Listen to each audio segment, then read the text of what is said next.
Kumusta kayong lahat? Papunta na naman ako ng Batha kasi paparepair ko yung bisikleta ko doon. Matagal ko na siyang hindi napaparepair kasi sayang.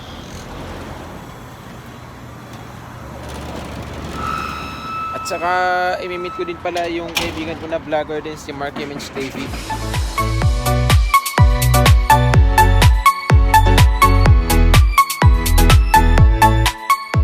Kararating ko lang dito sa bahay namin kung saan ako dati nakatira kasi nilipat ako kahapon sa exit 6. Bali exit 15 to. So ito nga pala yung bisikleta ko na ipapaayos ko.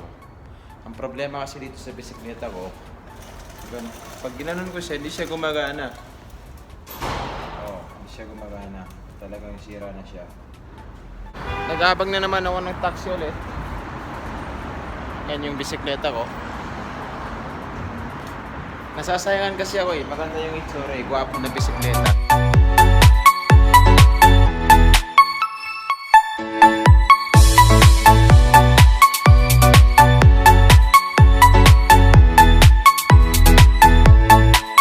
Ito si Mark Image TV. Karating lang galing Pinas. So, wag niyo po kalimutan i-subscribe yung YouTube channel niya. Nandiyan lang sa screen at saka sa description. Supportahan pa natin siya kasi nagsisimula po. 400 pa lang yung subscriber ko. 400 pa lang. Marami-rami na yun bro. Naka-jacket ako kasi malamig dito sa Saudi. Ako din naman na. Tsaka nilalagpit ako ng kaunti. Ako kakatapos ko lang. Katatapos mo lang Lagnatin din. Maglagnat. Ganda ng mask mo.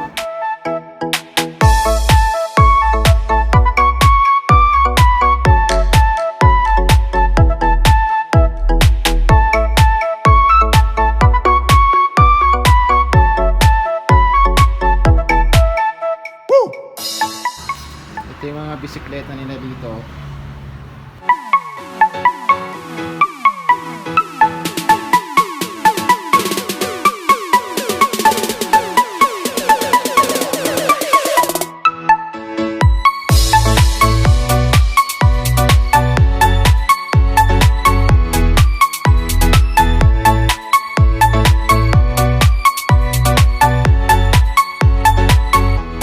Kain muna kami ng shawarma, iniwan namin doon yung bisikleta ko.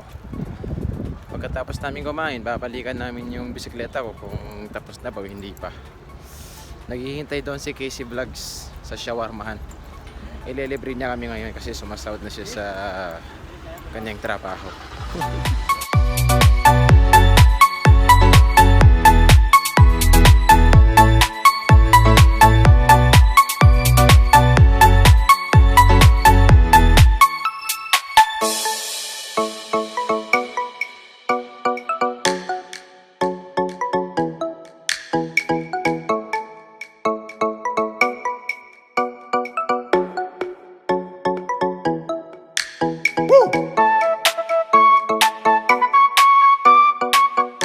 Hinihintay na namin mga kapatid yung in-order namin na sandwich, chicken and falafel. At ang good news, binigyan nila kami ng bonus na avocado juice. Avocado. Basta mga kapatid, pagka nandito kayo sa Batha, pwede nyo tikman itong shawarma nila dito dahil masarap siya. Mura lang basta. Pagdating nyo dito, basta mura lang. Marami kayong choices. Ayun. Marami kayong choices. Sila yung mga choices. May frosted sila dito, sandwich na falafel at saka sandwich na chicken. May iba't ibang klase ng mga inumin.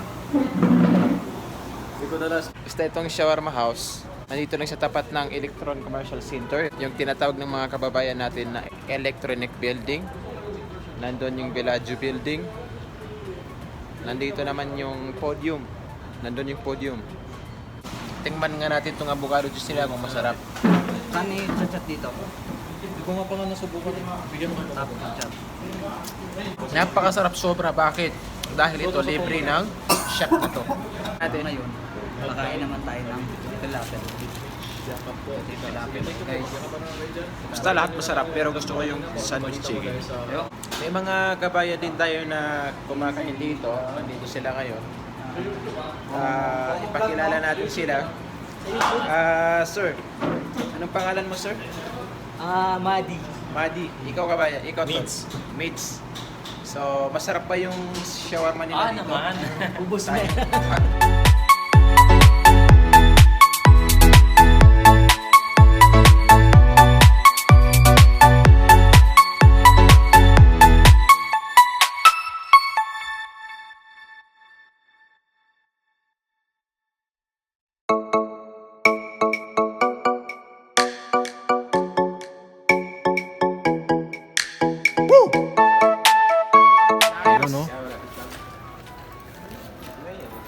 Oh, bakla si May, gulong.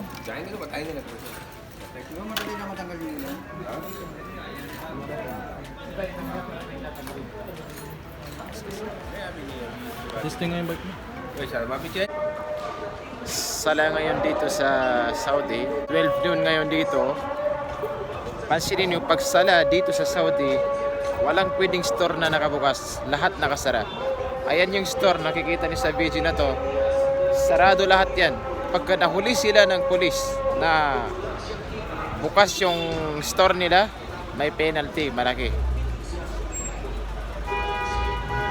Kaya pagka sala, swerte yung mga OFW dito kasi every sala, kailangan sarado yan. Yung sala, nasa 30 minutes bago matapos.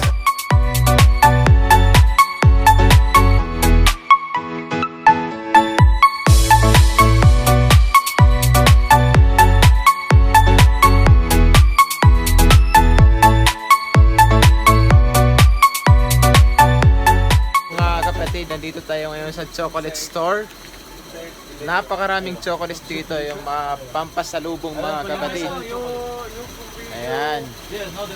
By kilo po yung chocolates dito kung bibili kayo. May safari dito, almonday,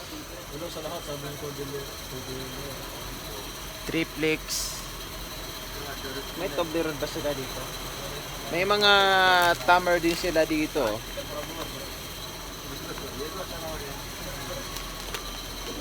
So may mga nuts. Ito nga pala ako nag-vlog dati mga kapatid. Ito yung salesman nila dito. Tandaan nyo yung mukha niya. Ito nga pala, binigyan nila kami ng tsokolata. Friday lang. Tsokolata yung tawag nila sa chocolate dito sa Saudi. Magtanong tayo kung magkano yung 1 kilo ha. How much 1 kilo? 18 riyal. Ayun. Kung nakikita niyo yung pink na yan, 1 kilo. Chocolate Itong area dito, ang 1 kilo ay 18 riyal. Okay? Ito naman banda rito, rakam kilo nila. Selvedon. Lebanese chocolate inside almond cashew nut, different countries. 40 real selling materials with some discount available. Okay. 35 same like So ito, medyo may kamahalan dahil special na chocolate. Lebanon chocolate, tapos may mga sahog na mga special.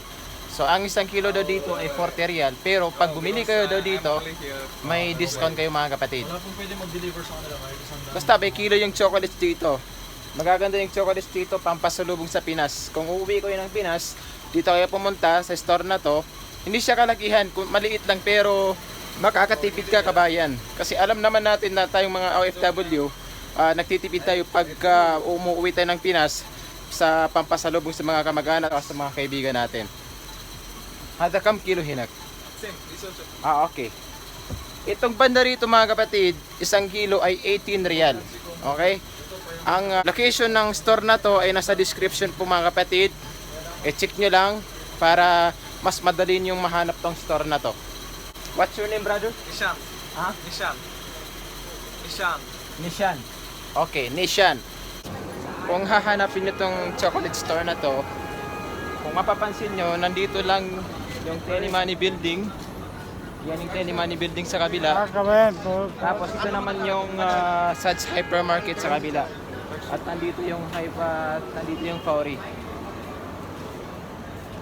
At saka nandun yung Village Building, saka nandun yung chocolate store. At nandito yung driver.